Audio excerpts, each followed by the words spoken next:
Are you planning to travel to Canada? Let's make sure you're prepared. Even though Buffalo is very close to the Canadian border and it might be quicker to reach Canada than another US state, travel to Canada is considered departing the US, so international travel rules do apply.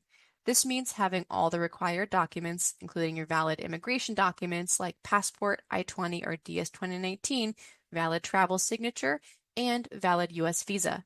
However, keep in mind that if you have a short trip, you may not need one if you can use automatic revalidation.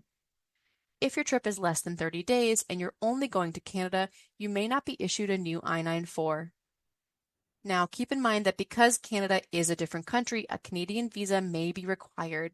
If you're not sure whether or not you need to apply for a visa, you can check the Canadian Consulate website for additional information.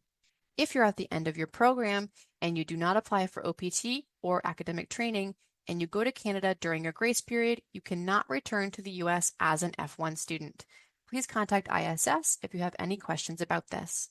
Automatic revalidation, which I just mentioned, allows certain non-immigrants who meet the requirements listed here to re-enter the US with an expired US visa stamp in their valid passport after visiting Canada, Mexico, or certain Caribbean islands for less than 30 days. Please keep in mind that if you apply for a visa while outside the US, you are not eligible for automatic revalidation. If your visa renewal is pending or if it's been denied, you cannot re-enter the US with automatic revalidation. If the trip includes travel to other countries other than these listed under automatic revalidation, or if your trip is longer than 30 days, you must plan to have a valid visa in your passport for returning to the US.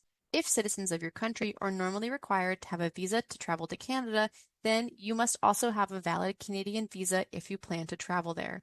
You can find a list of citizenships requiring a Canadian visa on the Canadian government's website.